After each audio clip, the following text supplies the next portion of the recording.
Famille, justice, enfance. Bonjour et bienvenue sur Famille, Justice, Enfance. Ce soir, un nouveau direct spécial avec Mickaël Justice, Famille, Justice, Enfance. Un nouveau direct depuis les studios de Coulommiers-Chamiers, Périgueux, dans le Périgord, pour parler de famille, de justice et, vous l'aurez deviné, aussi de l'enfance. Alors, ce soir, encore une fois, nous allons parler institutions, nous allons parler judiciaire, nous allons parler droit, nous allons parler placement, avec une association qui en ce moment fait parler un petit peu d'elle, et dont la présidente est avec nous, Fabienne de Mickaël Justice. Bonjour, comment vas-tu? Bonjour Stéphane, ça va bien? Alors, dis-nous, explique-nous un petit peu, Mickaël Justice, qu'est-ce que Mickaël Justice et pourquoi, voilà, en fait, on va commencer par ça. Qu'est-ce que Mickaël Justice? Mickaël Justice, c'est un projet qui a découlé de mon histoire personnelle.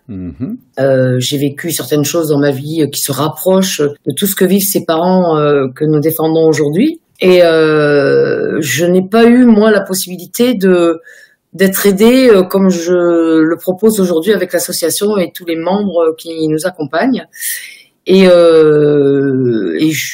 Voilà, je souhaitais mettre en place quelque chose qui puisse aider tous ces parents qui vivent les placements injustifiés. Alors moi je dis injustifiés parce qu'abusif c'est un terme que je n'utilise pas trop, mais c'est la même chose. Et donc j'ai souhaité regrouper des professionnels, que ce soit juristes, avocats, psychologues, psychanalystes,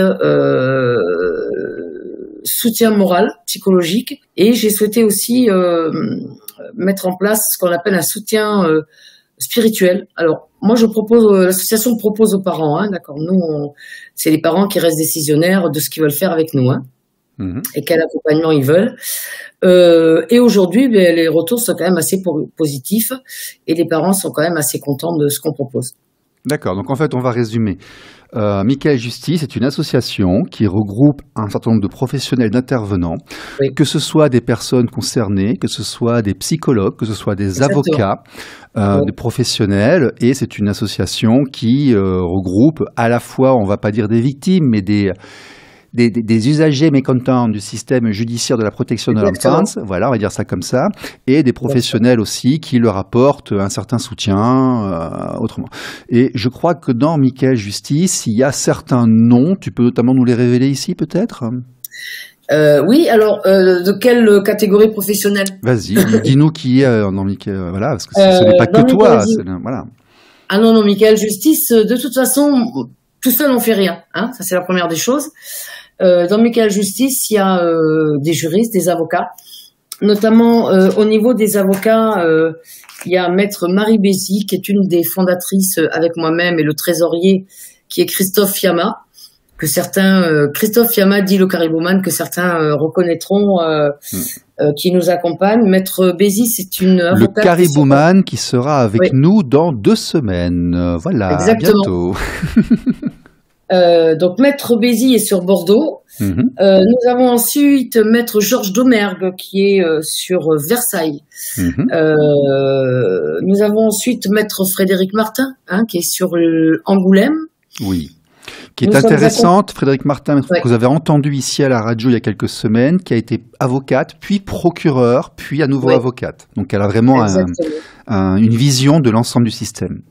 D'accord. Ensuite, nous avons Maître François d'Angléan, qui est Paris et sa banlieue. Oui, que vous connaissez ici aussi, Maître d'Angléan, vous l'avez déjà entendu à la radio sur RLP. Ensuite, nous sommes accompagnés de Maître Vanessa Frasson, que beaucoup d'entre vous connaissent aussi, je suppose. Oui, que nous attendons, mais elle a eu un impondérable, elle s'excuse platement, mais elle nous rejoindra peut-être durant l'émission. Exactement. Ensuite, nous avons une avocate qui s'appelle le Maître Chevreau, qui est spécialiste dans la défense des enfants. Parce que c'est important aussi, les enfants, ils ont besoin d'être représentés. Donc, les gens qui font appel à l'association peuvent nous demander, on intervient aussi dans ce sens-là, avoir un conseil pour leurs enfants. Et nous avons un tout dernier venu qui s'appelle Maître Dumoulin, qui est sur Lyon, et qui nous a rejoints là, et on est très très contents. Alors, pourquoi tous ces avocats-là et dans toutes les régions? C'est parce que nous intervenons, quelle que soit la région. C'est pour ça que nous avons tenu à avoir un avocat, voilà, dans quasiment toute région qui pourrait intervenir rapidement selon les dossiers et les régions. Ça, c'est pour les avocats. Les juristes, nous sommes accompagnés de juristes professionnels ou non, que je peux vous les citer, mais bon, je sais pas si vous allez les connaître, c'est notamment Athénaïs Lenoble, entre autres. Ensuite, nous avons, alors là, par contre, je vais pas pouvoir vous la citer parce que je n'ai pas son accord. C'est une psychologue qui travaille avec nous elle intervient, alors professionnelle, c'est son métier. Elle intervient, tous les parents qui ont besoin de parler à cette psychologue, nous la renvoyons vers elle et puis voilà, ça se passe relativement bien. Ensuite, nous sommes accompagnés d'un ancien député qui s'appelle Ernest Chénière, qui est un monsieur qui fait beaucoup de choses dans l'association, qui fait du soutien psychologique, il fait du soutien spirituel, il fait de la médiation et il fait du soutien administratif. D'accord. Voilà, c'est quelqu'un qui est assez et puis qui a une certaine expérience, donc qui nous aide beaucoup et qui veut aider cette cause. Nous sommes ensuite accompagnés, nous travaillons avec d'autres associations et collectifs dans la mesure où, bien sûr, ça se passe bien et dans la mesure où on veut tous la même chose, par Karine et François de SAPA 40. Ce sont alors c'est pas président parce que c'est un collectif, donc c'est pas le même fonctionnement. Non, mais c'est un peu eux qui sont à l'origine du mouvement SAPA. Exactement. On avait reçu à l'origine de SAPA. Voilà, on avait reçu dans le studio ici SAPA 24, y compris d'ailleurs des gens de SAPA Land, de SAPA 40 qui étaient venus. On les salue tous. Voilà. Et donc, quand il y a des dossiers où nous on peut pas s'occuper ou vice versa, on travaille ensemble et on voit quand on a des problèmes, on s'entraide. Voilà. Je crois qu'on a parlé de. Nous avons aussi, excuse-moi, je vais le dire quand même, Stéphane Lambert aussi qui est avec nous, qui travaille. Oui, c'est vrai que je vous ai rejoint il y a quelques semaines aussi là pour la partie. Je te laisse expliquer ce que tu vas faire. La partie com et la partie internet, puisqu'on est en train de faire ce soir aussi, c'est-à-dire et puis, judiciaire un peu. Essayer de mettre en forme le discours pour communiquer et pour dire ce que nous faisons, pour faire passer un message aux gens aussi, voilà. Exactement. Et puis tu vas aussi nous aider. Tu as des projets qui sont quand même. C'est pour ça d'ailleurs qu'on t'a rejoint. Oui. Qui nous tiennent à cœur parce que c'est quand même pour les enfants, tout ça et la famille. Donc. Alors tu as raison d'en parler. Ça a été évoqué ici préalablement. J'ai des procédures au tribunal administratif avec des questions prioritaires de constitutionnalité et on envisage de faire des opérations collectives pour faire en sorte notamment que les services de justice français soient confirmés par Bruxelles comme étant un service public, avec donc tout ce qui en découle, gratuité, obligation de résultat, délai raisonnable et autres, et aussi via la Constitution, le Conseil constitutionnel, d'essayer de faire en sorte que l'accès aux services publics de l'administration de justice française, soit donc qu'il n'y ait pas de frais obligatoires. Voilà, c'est-à-dire qu'on ne nous impose pas, on ne nous oblige pas, nous, à avoir une taxation déguisée qui n'est pas considérée officiellement comme une taxe, qui n'est pas déductible de nos impôts sur le revenu, qui n'est pas déductible de la CAF ou des calculs de pension alimentaire, et donc des frais de fonctionnement. Surtout lorsqu'il s'agit de l'environnement de nos familles. On n'est pas en train de faire du business ou d'aller se battre avec des gens. Là, on est en train de protéger nos petits, nos familles et autres.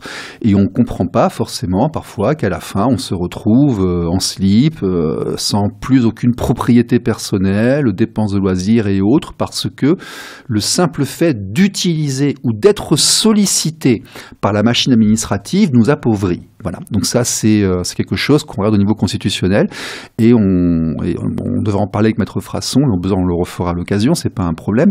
Mais ça, c'est aussi une partie que je vais porter et que je porte actuellement. Ouais. Voilà. Eh bien, moi, je suis contente que tu en aies parlé. C'est important qu'on. Voilà. Donc, je pense quand même que cette association réunit, comme tu l'as dit tout à l'heure, tout le monde est le bienvenu dans l'association, dans la mesure où, on défend la même cause. J'espère qu'on va qu'on va faire de belles choses et surtout qu'on va avoir des résultats parce que c'est le but en fait. Alors d'ailleurs, on recrute, j'en profite, s'il y a des gens qui veulent faire sur les réseaux. Oui. Et puis, dans ma partie à moi, j'aimerais bien travailler avec des gens qui m'aident un peu pour tout ce qui est animation des réseaux sociaux, publier des nouvelles sur nos sites internet. Si vous avez un petit peu de temps à passer dans l'administration WordPress, écrire des petits textes, mettre en ligne les actualités, faire vivre les liens, les pages Facebook, les tiennes, les miennes, tout ça et autres. Exactement, tout le monde est le bienvenu. Voilà, vous nous contactez et ce sera un travail utile. En plus, vous serez vus. Donc venez nous voir. RLP. Radio Libre en Périgord. Famille, justice, enfance. Avant de parler du sujet qui nous intéresse, moi je voudrais quand même préciser quelque chose qui est quand même très primordial pour moi. Ce qu'on vit aujourd'hui par rapport au placement injustifié, parce que c'est le sujet, c'est un véritable fléau. Par contre, l'aide sociale à l'enfance a des raisons d'être. Faut pas confondre.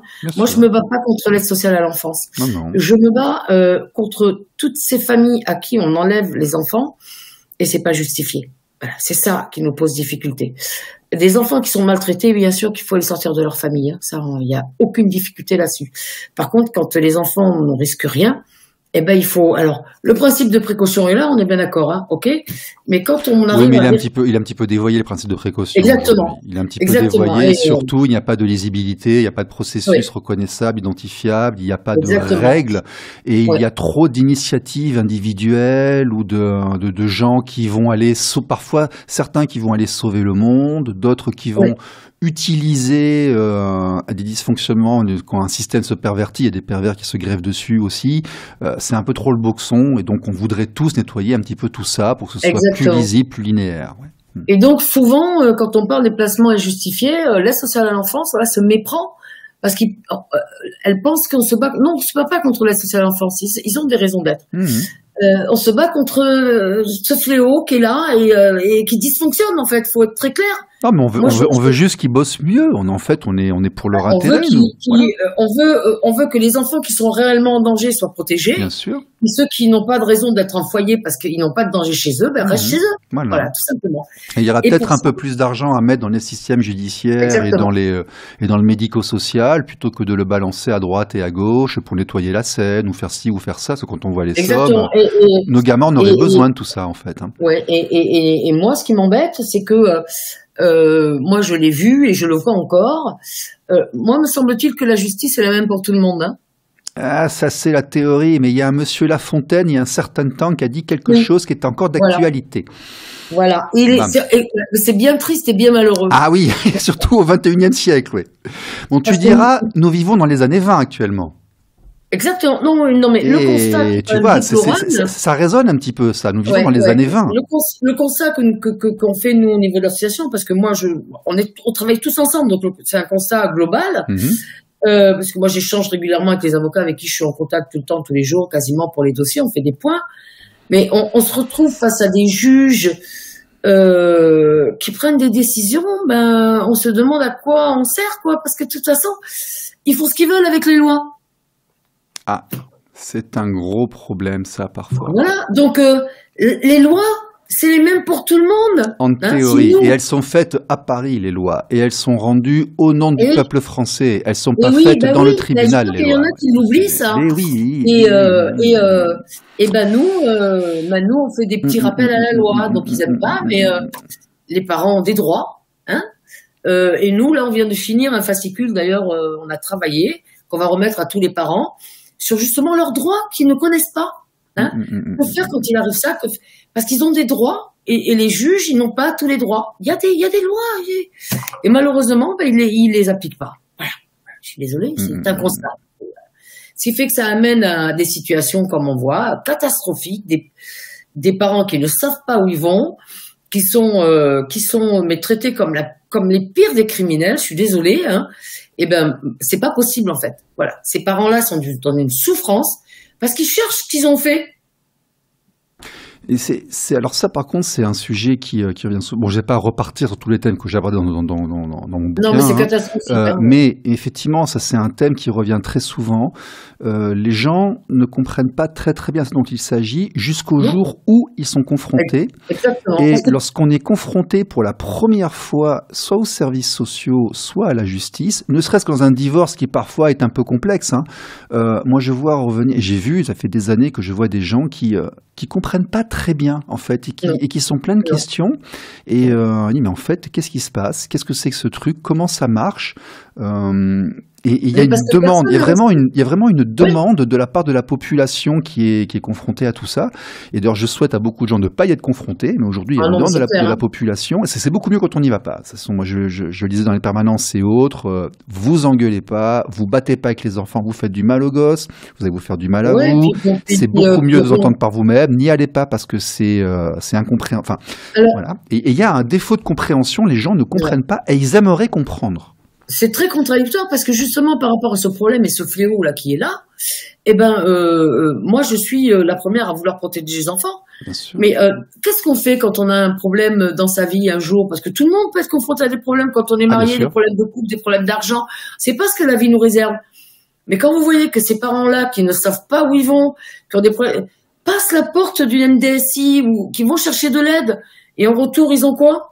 On leur prend leurs enfants. Ben non en fait. Non, nous, on n'est pas d'accord. Il y a des moyens d'aider les gens. Il faut les écouter.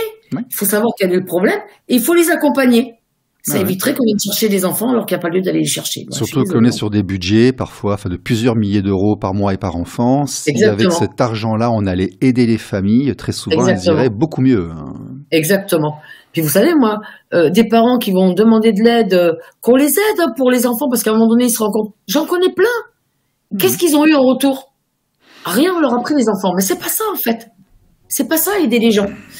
Et on se retrouve dans des situations catastrophiques, des parents qui sont dans une telle détresse parce qu'on ne leur explique rien. Et puis ça dure longtemps. Et il se passe 1 à 2 choses par an, et c'est très lent. Et ils arrivent dans les audiences. Mais moi, j'ai des mamans qui m'ont dit, mais j'ai cru que c'était une caméra cachée. Ouais, il y a Moustache qui va sortir bientôt, il est caché dans un coin là-bas. Oui, oui. C'était. Cette maman, bon, il y en a plein, mais cette maman, elle me relatait des faits, elle me dit, mais je l'écoutais, me reprochait au fur et à mesure, me lire le rapport. Elle me dit, mais je comprenais, je savais pas où j'étais. À la limite, elle sort de là, vous l'amenez à Cadillac, c'est pareil, elle est dans un hôpital psychiatrique, c'est même mieux, hein. Mais oui, non, mais c'est catastrophique. Moi, je vous dis, c'est une honte, c'est scandaleux, hein, franchement. Voilà. Donc. Après, il y a des raisons. On en a beaucoup parlé ici, des enquêtes. On a beaucoup noté sur. Il y a des raisons systémiques par rapport à ça. On a le budget par rapport au PIB le plus bas de toute la zone euro par rapport à l'administration judiciaire. Il faut quand même pas oublier qu'il y a des gens dans les tribunaux qui arrivent très tôt, qui partent très tard, et tout le monde s'en fout, c'est écrit nulle part. Oui, mais qui apportent eux-mêmes leur stylo et leur feuille de papier. Dans le moment on est là, hein. J'ai vu des trucs, pas de photocopieuse ni rien. Qui est cette association qui me bat au quotidien, mais dans tous les sens du terme, parce que les parents qui viennent dans l'association sont accompagnés du début jusqu'à la fin. On a 2 manières d'intervenir. Je vous expliquerai ça après, vite fait. Mais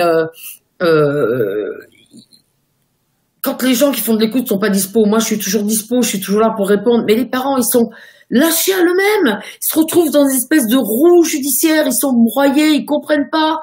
Mais il faut leur expliquer un minimum, quoi. Et c'est ce que nous on est.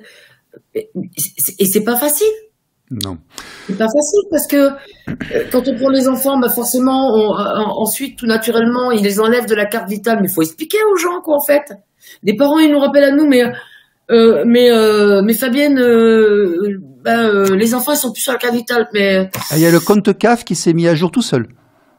Oui, mais il y a des trucs comme ça. Ils disent pas non plus que l'allocation de rentrée scolaire va être bloquée en cas de dépôt consignation jusqu'à la levée du placement. Les parents, ils attendent ça pour faire la rentrée. Ils la font, la rentrée scolaire, en plus. Alors que c'est les services gardiens qui touchent les sous, le conseil, c'est quoi on peut pas expliquer aux gens, en fait? Enfin, excusez-moi, si on pouvait revenir aux faits essentiels et que y ait des juges qui font leur travail un minima humainement, je sais pas, moi, voilà, Bon. Et moi, je suis la première à dire à les gens, mais si vous avez des problèmes, réglez-les ne passez pas à la porte s'ils vont pas vous aider, en fait. C'est malheureux, hein. RLP. Radio libre en Périgord. Famille, justice, enfance. Je vais en profiter pour dire maintenant que l'État a mis en place des solutions de soutien psychologique qui parfois peuvent être remboursées. On y a droit à 6 séances par an. Lorsque ça commence à tanguer, n'hésitez pas à aller en parler à un psychologue. Il faut se préserver soi, ça fait du bien. Bien sûr qu'il faut se préserver soi. Absolument, parce que si on veut être présent pour nos enfants le jour où il faut l'être, il faut encore tenir debout. Et vas-y Fabienne, tu as dit que Michael Justice avait 2 zones d'intervention. Oui. Quelles sont-elles? Michael Justice peut intervenir de 2 manières. C'est-à-dire que nous, les parents peuvent nous contacter dans le cas où les enfants sont pas placés, qu'il y a un signalement. L'intérêt de la chose, c'est de pouvoir avoir le rapport, puisque après l'avocat que nous mettons sur le dossier a la possibilité d'avoir le rapport, et on peut travailler ce rapport. On peut voir ce qu'il dit, s'il y a diffamation, s'il n'y a pas diffamation, on peut travailler ça. Et on peut faire en sorte que les enfants ne soient pas pris. Première des choses. Alors, on peut essayer. On peut essayer, pardon. J'ai pas utilisé le bon terme. Et puis après, forcément, il y a les enfants dont le placement est effectif depuis très peu de temps ou depuis des années. Et là, alors là, par contre, c'est un accompagnement global. Hein, je vous dis, c'est psychologique, c'est machin. On les accompagne du début jusqu'à la fin. Voilà. Tant que les enfants sont pas revenus, on est là, quoi. On est là et on se bat. Voilà. Ok. Et donc, on te contacte, on vous contacte. Et donc, il y aura bientôt un site internet. Peut-être qu'aujourd'hui, il y a un email ou un numéro de téléphone qu'on peut donner aux gens. Alors, il y a un mail. C'est Fabienne. Casamassima. CASAMA2SIMA. Oui, mais il sera marqué dans le commentaire de la vidéo. Voilà. 203 @gmail.com. D'accord. Il y a 2 numéros de téléphone. En attendant d'avoir le site internet qui est en construction, voilà, je ne peux pas en dire plus pour l'instant. Vous pouvez nous contacter au 09 79 90, je vais y arriver, 90 05 61. Bon, autrement, vous allez sur défendrelesenfants.fr. Exactement. Sur défendrelesenfants.fr, il y a une page dédiée avec les informations de contact qui sont dessus parce que il y a un échange de bons procédés. Michael Justice est dans défendrelesenfants.fr et défendrelesenfants.fr est dans Michael Justice.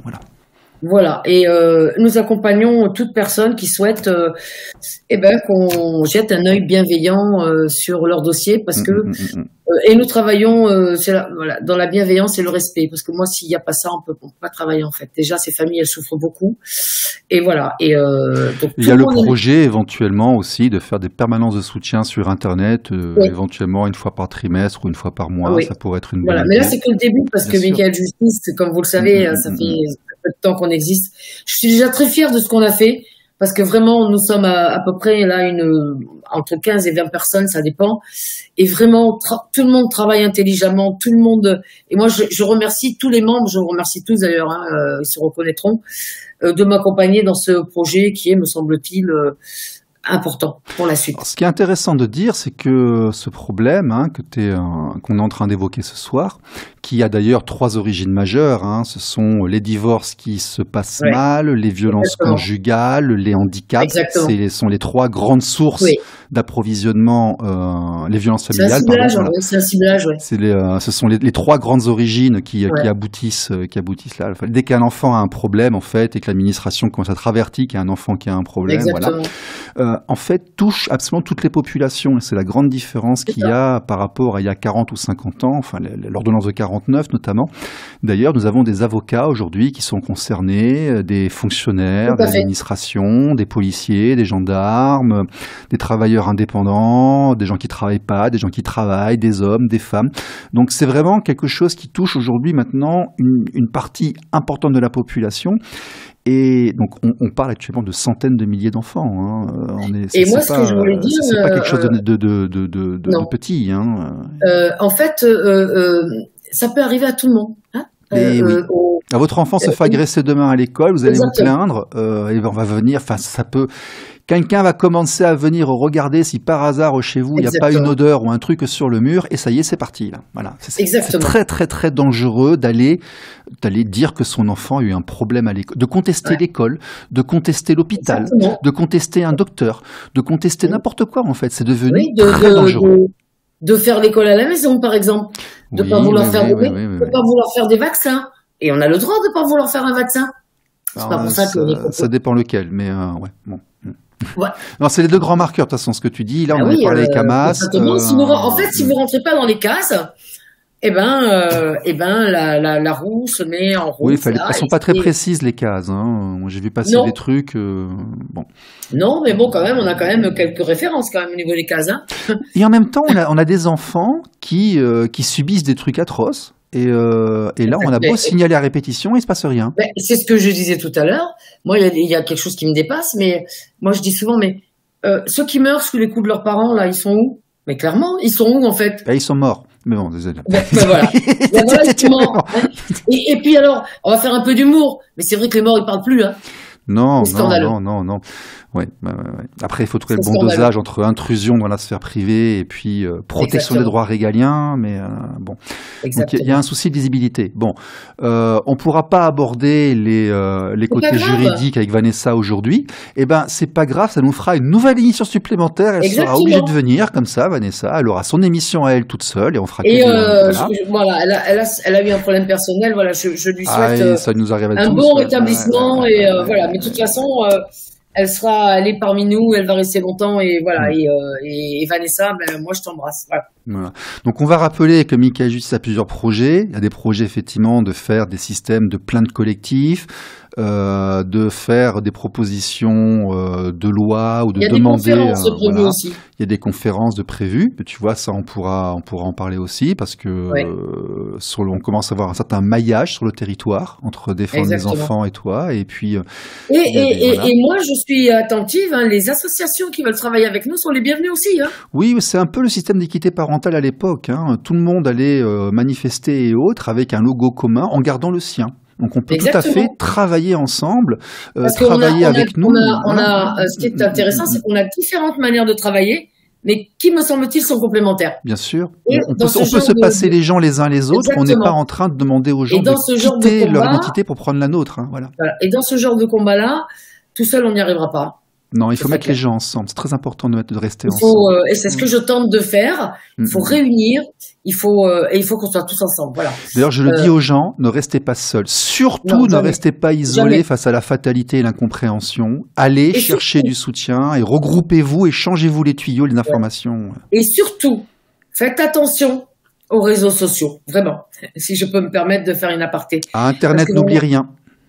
Internet n'oublie rien et on rencontre pas toujours des gens très sympas sur Internet. Alors nous sommes dans un secteur, oui, mais c'est très difficile de faire bosser ensemble des gens qui souffrent et tu sais, on t'enlève tes enfants. Certains deviennent fous. Je sais, je sais. Il y en a qui deviennent fous. Ouais. C'est les francs-maçons juifs extraterrestres qui viennent là, les reptiliens, qui ont piqué les enfants. Notre rôle, nous, en tant qu'association, c'est de leur dire attention. Absolument. Restez les pieds sur terre.